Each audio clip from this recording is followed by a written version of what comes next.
So hey guys, welcome back to our channel, that is BSc Paras Khatri. The topic which we are discussing today is of chapter 5 political science for class 10th. So firstly let's understand what exactly the political parties are. तो political parties से मतलब है यानी कि ऐसी कोई party या फिर ऐसी कोई ग्रुप ऑफ पीपल जो कि कंट्री के अंदर कंट्री को रूल करने के इरादे से इलेक्शन में पार्टिसिपेट करते हैं, उसको पॉलिटिकल पार्टी बोलते हैं। ठीक है, और आसान भाषा में एक ग्रुप ऑफ पीपल जो कि आपस में ज्वाइन हुए, एक ग्रुप बनाया, एक पार्टी बनाई। ठीक है, और वो क्या करना चाहते हैं, वो कंट्री को रूल करने के लिए, कंट्री को राज करने के इरादे से, कंट्री को चलाने के इरादे से इलेक्शन में उतरते हैं, इलेक्शन का काम संभालते हैं। उसी को क्या कहते हैं, उसी को पॉलिटिकल पार्टीज बोलते हैं। अब जो पॉलिटिकल पार्टीज होती हैं वो जनरली दो तरीके से होती हैं। एक होती है रूलिंग पार्टी, जैसे इस वक्त भारतीय जनता पार्टी इंडिया में क्या है, रूलिंग पार्टी है। ठीक है, क्यों? क्योंकि वो इलेक्शन जीत चुके थे। 2019 का जो इलेक्शन हुआ था लास्ट, उसमें वो जीत गए थे और वो सरकार चला रहे हैं, तो वो रूलिंग पार्टी, उनको रूलिंग पार्टी बोलते हैं। फिर एक होती है ऑपोजिशन पार्टी। ऑपोजिशन पार्टी कौन सी होती है? ऑपोजिशन पार्टी वो होती है जो इस वक्त जो है वो मतलब कि रूल नहीं कर रही है। ठीक है, मतलब इस वक्त उनकी सरकार नहीं चल रही है, लेकिन वो एक मेजर पार्टी है, एक मेजर ओपोनेंट है, एक मेजर आप कह सकते हो कि दुश्मन है रूलिंग पार्टी का।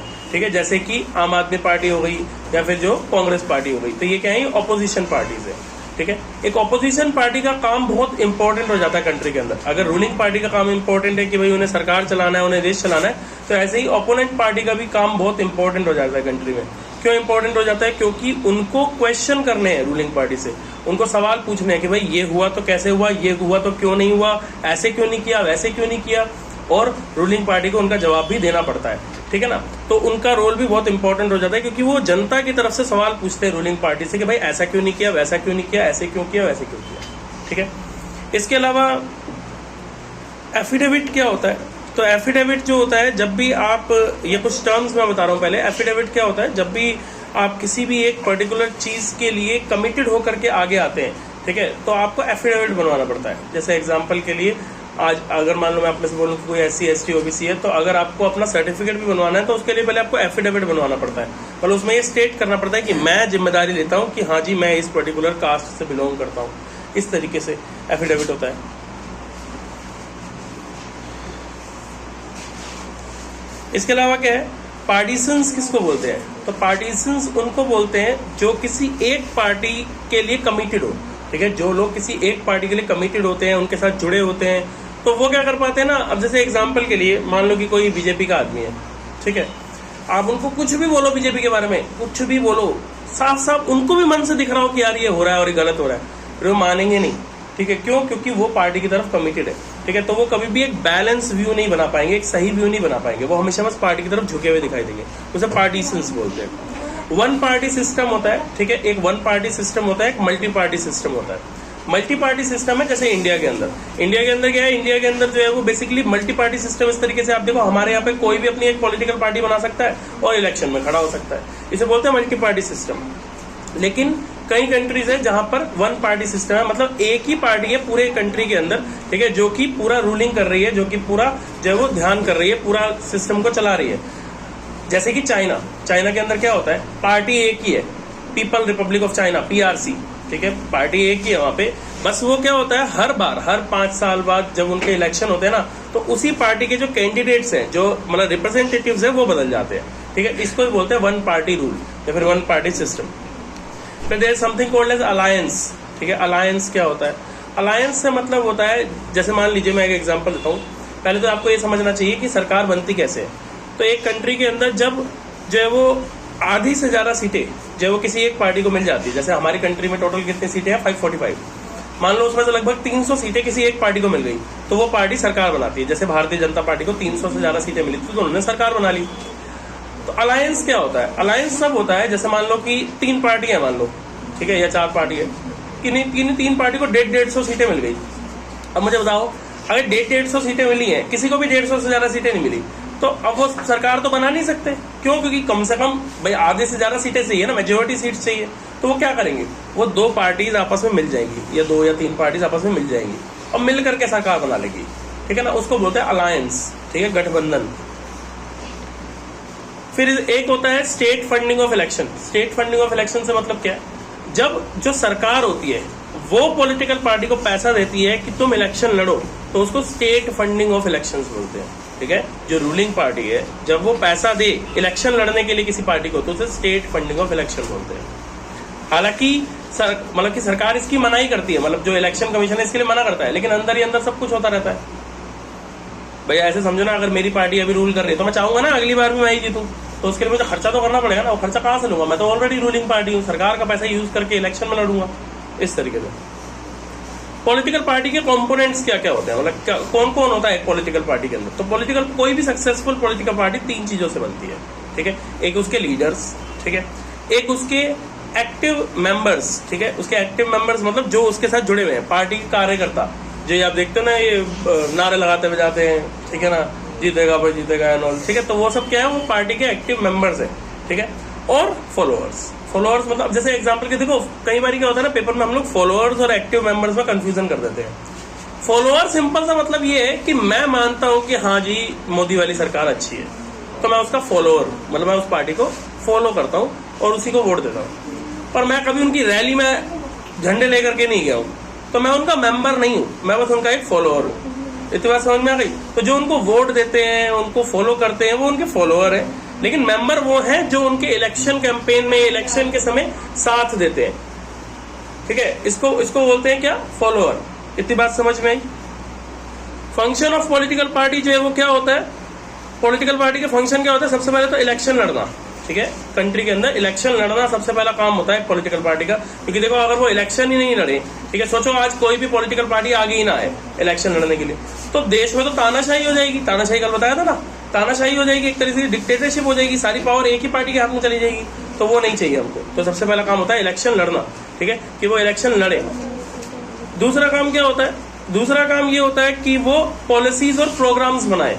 ठीक है, पॉलिसीज और प्रोग्राम कैसे बनाए कि भाई देखो, जब वो सरकार में आ जाएंगे तो उनका काम है ना कि देश के लिए पॉलिसी बनाए, देश के लिए प्रोग्राम्स बनाए, ताकि देश आगे बढ़ सके। इसके अलावा कानून बनाना भी इन्हीं का काम है ना। कानून कैसे बनाएंगे भाई? जब ये संसद में बैठेंगे, इन्हीं के तो वोट से कानून बनेगा या नहीं बनेगा। इसके अलावा गवर्नमेंट चलाना इनका काम है। ठीक है, सरकार जब ये जीत जाएंगी तो इनका काम है सरकार चलाना। इसके अलावा अगर ना जीतो तो ऑपोजिशन का रोल निभाना। ऑपोजिशन का रोल अभी आपको समझाया था क्या होता है। ठीक है, सवाल पूछना रूलिंग पार्टी से, भाई ये हुआ तो क्यों हुआ, क्यों नहीं कर रहे, ऐसे क्यों नहीं कर रहे, वैसे क्यों नहीं कर रहे। इसके अलावा मूवमेंट फॉर द रिजोल्यूशंस। ठीक है, अगर देश के अंदर आपको कोई चीज लगती है कि गलत है, तो ऑपोजिशन पार्टी का ये भी काम होता है कि भैया उसके लिए रिजोल्यूशन लेना, उसके लिए क्रांति लाना, आंदोलन करना, भूख हड़ताल करो, कुछ भी करो, बस लोगों का ध्यान अपनी तरफ खींचो ताकि सरकार भी आपकी सुने। इसके अलावा वेलफेयर स्कीम्स लॉन्च करना, ठीक है, ताकि देश का भला हो सके। और पब्लिक ओपिनियन को शेयर करना, पब्लिक ओपिनियन को शेप देना, शेयर करना। मतलब क्या है, देखो एग्जांपल के लिए, अच्छी पॉलिटिकल पार्टी वो होती है जो लोगों के बीच से निकली हो, लोगों की बात को समझ के, सुन के, फिर संसद में जाके उनकी बात को रखे। ठीक है ना, ये होती है एक अच्छी पॉलिटिकल पार्टी। ठीक है, तो इनका फंक्शन क्या है? शेप पॉलिटिकल ओपिनियन, मतलब पॉलिटिकल पब्लिक ओपिनियन को शेप करना, मतलब लोग क्या सोचते हैं उसको ढंग से समझ के संसद में उसको पेश करना और फिर उसके हिसाब से कानून बनवाना। ठीक है, ये थे फंक्शंस ऑफ पॉलिटिकल पार्टी। अब हमारी कंट्री में कितने पॉलिटिकल पार्टीज होनी चाहिए? तो इसका कोई जवाब नहीं है, इसका कोई लॉजिक नहीं है, इसका जस्ट एक ही आंसर है कि it all depends upon the situation. ठीक है, कि कैसी सिचुएशन है कंट्री में, कितनी पॉपुलेशन है। जैसे इंडिया है, इंडिया जैसी कंट्री के अंदर मल्टी पार्टी सिस्टम ही सबसे बेस्ट है। जितनी ज्यादा पार्टीज हो उतना बढ़िया। क्यों? क्योंकि इससे लोगों को अच्छी चॉइसेस मिलती है। ठीक है ना, हो सकता है कि आज 5 लोग खड़े हो मेरे एरिया में, लेकिन मेरे को पता है ये पांचों के पांचों अपराधी हैं, है ना, ये पांचों के खिलाफ कोई ना कोई केस चल रहा है, सबके सब गुंडे हैं, ठीक है ना, सबके सब वही हैं जो शराबे बांट के वोट लेते हैं, मुझे मालूम पता है। तो अगर कोई एक अच्छा पार्टी और कोई एक अच्छा नेता खड़ा होगा ना, तो मैं उसी को वोट दूंगा। क्यों? क्योंकि मुझे पता भाई ये ऑनेस्ट आदमी है। ठीक है, ये भले ही इसके पास पैसा नहीं है, लेकिन ये ईमानदार है, ये अच्छे से काम करेगा। ठीक है, तो उसी तरीके से तो पॉलिटिकल पार्टी जितनी ज्यादा हो उतना अच्छा। अब पॉलिटिकल पार्टी अलग अलग तरीके से होती है। ठीक है, जैसे पॉलिटिकल पार्टी के टाइप्स क्या होते हैं, टाइप्स ऑफ पॉलिटिकल पार्टी। तो एक 1 पार्टी सिस्टम आपको बता दिया, चाइना में समझा दिया। मल्टी पार्टी सिस्टम आपको समझा दिया, इंडिया में समझा दिया। एक 2 पार्टी सिस्टम भी होता है जो कि यूके और यूएसए में चलता है। ठीक है, यूके और यूएसए में चलता है, United kingdoms and United states of America में चलता है। यहाँ पे क्या होता है, यहाँ पे ना 2 ही पार्टी होती है बस। ठीक है, 2 ही पार्टी होती है। कभी इस पार्टी का कैंडिडेट जीत जाता है तो वो सरकार बना लेता है, कभी इस पार्टी का कैंडिडेट जीत जाता है तो वो सरकार बना लेता है। ठीक है, तो इस तरीके से इसको टू पार्टी सिस्टम बोलते हैं। अब पॉलिटिकल पार्टी जरूरी क्यों है कंट्री के लिए, नीड क्या है पॉलिटिकल पार्टीज की, इसे बोलते हैं नेसेसिटीज ऑफ पॉलिटिकल पार्टीज। क्यों चाहिए पॉलिटिकल पार्टी? सबसे पहले तो आज की जो डेमोक्रेसीज है, डेमोक्रेसी समझते हो ना, लोकतंत्र, लोगों का शासन, वो पॉलिटिकल पार्टीज के बिना तो चल ही नहीं सकता। वरना अगर सोचो ना, वरना डेमोक्रेसी रहेगी ही कहां से, लोकतंत्र रहेगा ही कहां से अगर ज्यादा पार्टीज नहीं होंगी तो। इसके अलावा कोई भी एक, अब जैसे मैं आपको बताता हूँ, कई बार क्या होता है, लोग ना बिना किसी पार्टी के भी इलेक्शन में खड़े हो जाते हैं, और ये हो भी सकता है। जैसे आज आपका मन करे, आपको पता है भाई मेरे को तो विजय विहार में सब जानते हैं, सब मेरे को पसंद करते हैं, मैं सबके साथ रहती हूँ, सबको अच्छा लगता है, तो आपने क्या सोचा, यार मुझे ना इलेक्शन लड़ना है। आप बीजेपी के पास गए, बोला मेरे को सीट दो, बीजेपी ने मना कर दिया। वो कौन तुम, हम नहीं जानते तुम, बीजेपी ने मना कर दिया। आम आदमी पार्टी के पास उन्होंने मना कर दिया, कांग्रेस के पास गए उन्होंने मना कर दिया। तो अब आपके पास क्या ऑप्शन बचा? कुछ नहीं, ऑप्शन नहीं बचा। तो आप क्या करोगे, आप निर्दलीय उम्मीदवार बन जाओगे। ठीक है, मतलब कि बिना किसी पार्टी के आप इलेक्शन लड़ सकते हो। ठीक है, सिर्फ अपने खुद के नाम से। ठीक है, जैसे ये ना हमारे ऊपर हर्षू के पापा, ठीक है ना, इन्होंने भी अभी इलेक्शन लड़ा था। ठीक है ना, ये पिछले से पिछली बार में इलेक्शन लड़ा था, तो इन्होंने बिना किसी पार्टी के इलेक्शन लड़ा था अपने दम पे। ठीक है, तो वो भी एक ऑप्शन होता है लड़ने के लिए। बट अगर आप किसी पार्टी के साथ जुड़ के लड़ते हो तो आपको ज्यादा बेनिफिट होता है। ठीक है, क्योंकि पार्टी के अंदर बड़े बड़े चेहरे होते हैं, पार्टी के अंदर बड़े बड़े चेहरे होते हैं जो कि जो है वो मतलब कि क्या कर रहे होते हैं, जो कि आपको सपोर्ट कर रहे होते हैं। जैसे एग्जांपल के लिए जो बीजेपी से खड़ा होता है ना, लोग उस व्यक्ति को वोट नहीं देते, लोग मोदी के नाम पे वोट देते हैं, मोदी की पार्टी अच्छा काम करेगी। बात समझ में आ रही है? तो एक ये बेनिफिट मिल जाता है पॉलिटिकल पार्टी होने का। इसके अलावा क्या है कि जो मतलब कि इलेक्शन में खड़े होते हैं रिप्रेजेंटेटिव्स, वो क्या होते हैं, वो आप ही के एरिया के हैं। ठीक है ना, तो आप उनको अच्छे से भली भांति जानते हो, तो फिर वो किसी भी पार्टी के हो, और अगर मान एक तो आप उन्हें अच्छे से जानते हो, ऊपर से उनके पीछे अगर किसी बड़ी पार्टी का नाम जुड़ा हुआ है, तो आपको उस पर और भरोसा हो जाता है कि देखो एक तो ये बंदा बहुत अच्छा है, मैं जानता हूँ इसे, ऊपर से ये बीजेपी से खड़ा हुआ है, तो मैं बीजेपी को भी जानता हूँ, अच्छी पार्टी है, तो दोनों चीजें साथ में मिलकर उसका वोट पक्का हो जाता है इस तरीके से। अब पॉलिटिकल पार्टी के और दो टाइप्स होते हैं। ठीक है, एक तो हमने ऊपर पढ़ा one party, two party, multi party system. एक अभी पॉलिटिकल पार्टी के दो टाइप्स और होते हैं, एक होती है रीजनल पॉलिटिकल पार्टीज और एक होती है national political parties. Regional political parties generally कौन होती है? रीजनल पॉलिटिकल पार्टीज या फिर जिसे स्टेट पॉलिटिकल पार्टीज भी बोलते हैं, ये वो होती हैं जो सिर्फ एक दो तीन स्टेट्स में ही हो। ठीक है, इसको बोलते हैं क्या? इसको बोलते हैं स्टेट पॉलिटिकल पार्टी। और नेशनल पॉलिटिकल पार्टी कौन होती है? जो पूरे इंडिया में जो है वो वोट लड़, मतलब जैसे एग्जांपल के लिए बताता हूँ, पूरे इंडिया में आपके कैंडिडेट खड़े हैं। ठीक है, पूरे इंडिया में 545 सीट्स हैं और आपके पूरे इंडिया में 545 कैंडिडेट खड़े हैं, तो आप एक नेशनल पार्टी हो।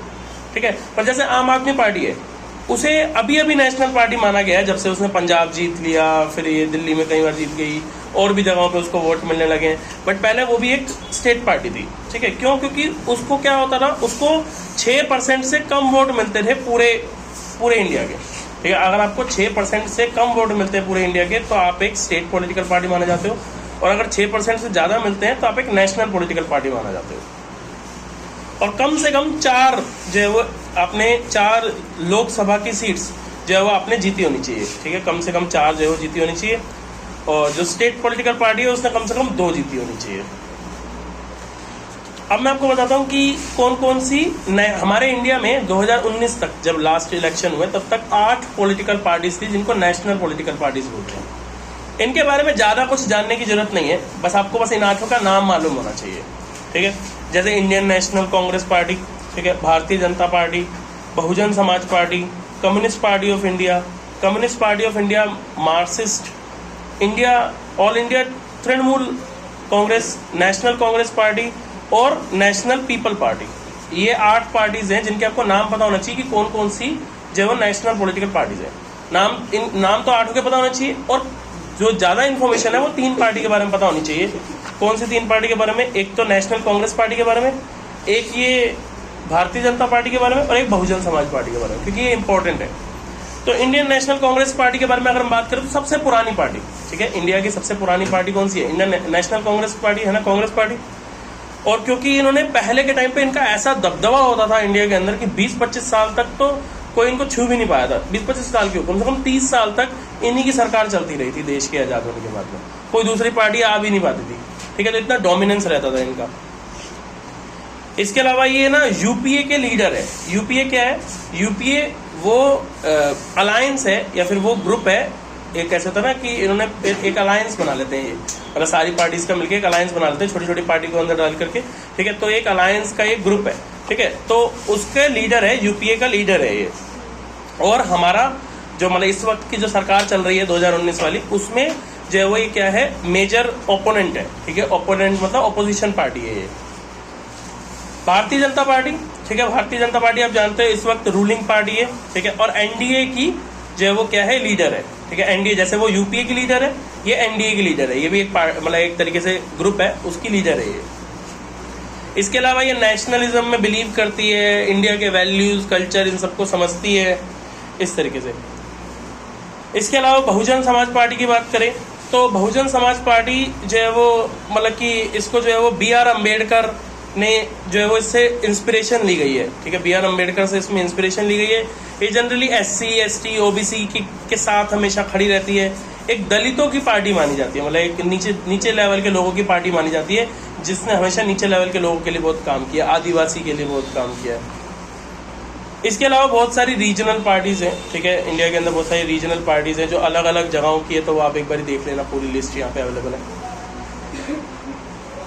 जैसे दिल्ली की आम आदमी पार्टी हो गई, बिहार की जन लोक शक्ति पार्टी हो गई, उत्तर प्रदेश की समाजवादी पार्टी हो गई, ऐसे करके जो है वो हर जगह की अपनी अपनी पार्टीज हैं।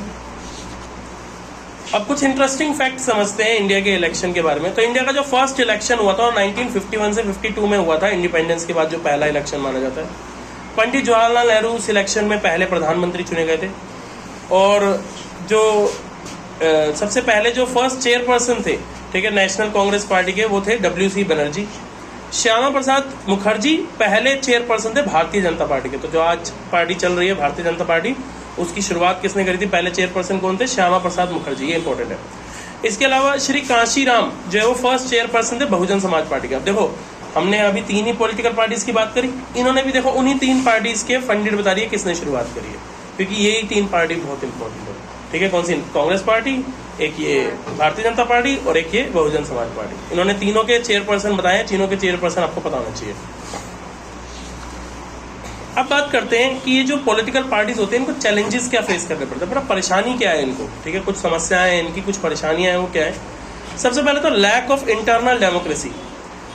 बात करते हैं हम डेमोक्रेसी की, लोकतंत्र की, और इनके अंदर खुद ही डेमोक्रेसी, खुद ही लोकतंत्र नहीं है, ठीक है ना। तो ये क्या है, ठीक है, इसका मतलब क्या है? इसका मतलब ये है कि इनके यहाँ पर प्रॉब्लम क्या है कि ये लोग पार्टी तो जीत जाते हैं, मतलब ये लोग इलेक्शन तो जीत जाते हैं, लेकिन खुद ही डिसाइड नहीं कर पाते कि इंटरनली लीडर कौन बनेगा।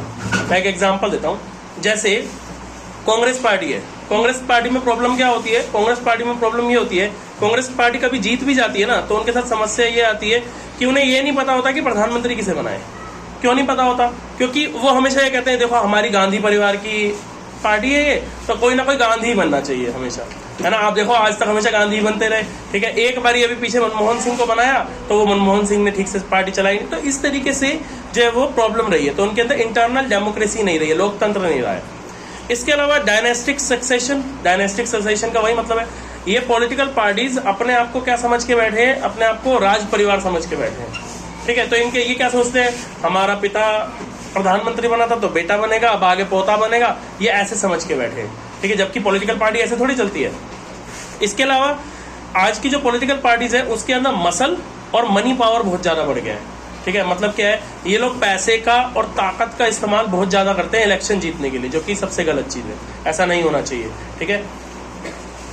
इसके अलावा क्या है, आज की जो पॉलिटिकल पार्टी है उनकी सबसे बड़ी प्रॉब्लम ये है कि वो लोग ना ये देखते हैं बस एरिया में इन्फ्लुएंस किसका है, ठीक है। इन्फ्लुएंस मतलब प्रभाव किसका ज्यादा, ये नहीं देखते कि कौन ईमानदार है, कौन पढ़ा लिखा है या नहीं है। वो सब चीजें देखने की बजाय ये लोग क्या देखते हैं, बस पावर किसकी ज्यादा है, इन्फ्लुएंस किसका ज्यादा है, कौन ज्यादा जो है वो अफेक्ट कर पा रहा है, कौन जीत पाएगा उस चीज का। तो मीनिंगफुल चॉइस नहीं दे पाते ये। अब इन पार्टीज को कैसे रिफॉर्म किया जा सकता है, मतलब ये जो समस्या है, इनकी जो फेलियर है, इनको कैसे ठीक किया जा सकता है, ठीक है। ठीक है, सबसे पहले तो रीसेंट एफर्ट, अभी क्या रीसेंट एफर्ट्स क्या क्या लिए गए हैं। तो सबसे पहले एक एंटी डिफेक्शन लॉ लाया गया है, ठीक है। अब ये एंटी डिफेक्शन लॉ क्या है? एंटी डिफेक्शन लॉ ये बोलता है कि जो मतलब कि पॉलिटिकल पार्टीज है, ठीक है, वो जल्दी से चेंज नहीं कर पाएंगे अपने आउटले को, ठीक है, मतलब कि बार बार आप चेंज नहीं कर सकते अपनी पार्टी को, ठीक है, इसे एंटी डिफेक्शन लॉ बोलते हैं, ठीक है, मतलब आप अगर पार्टी जीत गए हैं, एक बार इलेक्शन जीतने के बाद में आप बार बार चेंज नहीं कर सकते, ठीक है, एक बार जो चेंज करना है कर लो पार्टी को, क्योंकि इससे क्या होता है, इससे फिर ना मनी पावर बढ़ जाता है। कैसे? मैं पार्टी हूँ, मैं एक रूलिंग पार्टी हूँ, मेरे को बहुत पैसा है, मैंने क्या किया, मैंने ध्यान ही नहीं दिया इलेक्शन की तरफ, मैंने कहा बाद में जो जीतेंगे सबको खरीद लेंगे, अपनी पार्टी में मिला लेंगे, तो हम फिर से पावर में आ जाएंगे। तो इसको मना कर दिया गया, इसको हटा दिया, इसको एंटी डिफ्लेक्शन लॉ बोला गया, ठीक है।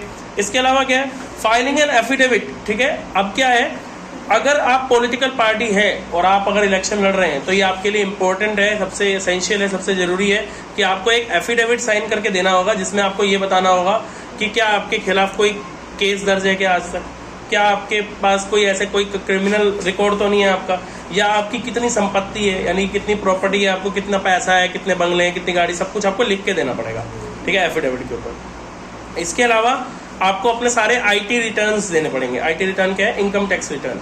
आज तक आपने कितना पैसा कमाया, कितना टैक्स भरा, इन सब का पूरा ब्यौरा देना पड़ेगा। अगर आप इन सब में ठीक दिखते हो तो ही आपको आगे किया जाएगा। अब ये थे क्या जो अभी किए जा चुके हैं, ठीक है। अब मैं आपको बता रहा हूँ क्या किया जा सकता है फ्यूचर में, ठीक है, इन पॉलिटिकल पार्टीज को और इफेक्टिव बनाने के लिए और अच्छा करने के लिए क्या किया जा सकता है। सबसे पहले तो mandatory to make record of the member, सभी मेंबर्स का पूरा रिकॉर्ड रखा जाए। मतलब अगर एक पॉलिटिकल पार्टी है तो उसके कौन कौन से मेंबर हैं, क्या क्या काम करते हैं, कहाँ कहाँ पे हैं, कैसे कैसे कर रहे हैं, उनका एक एक रिकॉर्ड होना चाहिए, पूरी इन्फॉर्मेशन आपके पास होनी चाहिए। दूसरा क्या है, reserve seats for women in every party, ठीक है, हर पार्टी के अंदर वुमेन्स की सीट रिजर्व होनी चाहिए, ठीक है। वुमेन्स की सीट रिजर्व होने का मतलब क्या है? वुमेन्स की सीट रिजर्व होने से मतलब ये है कि इससे क्या होगा, इससे वुमेन्स का पार्टिसिपेशन बढ़ेगा, ठीक है। अगर हम पहले से ही बोल दें कि हमारी पार्टी में जितनी भी सीट्स होंगी उसमें से 30% सीट सिर्फ वुमेन्स के लिए होंगी, ठीक है, तो उससे क्या होगा, वुमेन पार्टिसिपेशन बढ़ेगा, महिलाओं का जो सहयोग है वो बढ़ेगा। इसके अलावा स्टेट फंडिंग ऑफ इलेक्शन, मैंने अभी बताया आपको, स्टेट फंडिंग ऑफ इलेक्शन करवानी चाहिए। क्यों? मतलब इसका मतलब क्या है? इसका मतलब ये कि सरकार अपने आप से एक फंड दे हर पार्टी को, जो रूलिंग पार्टी है वो हर पार्टी को एक एक फंड दे कि हाँ जी सबको 1-1 करोड़ रुपए मिलेगा इलेक्शन लड़ने के लिए। इससे क्या होगा, अगर सबके पास एक लिमिटेड बजट ही होगा तो सभी बराबर लेवल पे होंगी और फिर देखते हैं कि किसको सही वोट मिलते हैं नहीं मिलते, क्योंकि अभी तो क्या मनी और मसल पावर से वोट ले लेते हैं, पर जब एक बजट फिक्स होगा तो फिर इतना ही मतलब फिर पता चलेगा कि किसका असल में अफेक्ट है, किसका असल में अट्रैक्शन है कंट्री में और किसका नहीं है।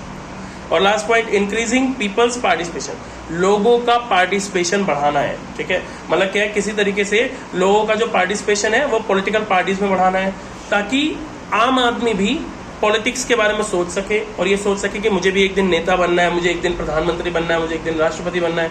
क्यों? फिर उससे क्या होगा, जब पढ़े लिखे लोग जो है वो सरकार चलाने आएंगे तो वो ज्यादा बेहतर ढंग से सरकार चला पाएंगे, ठीक है, और उनको असल में वो करप्शन भी कम करेंगे, वो ज्यादा अच्छे से चीजों को समझ पाएंगे, इंडिया को आगे बढ़ा पाएंगे, तो वो सब चीजें।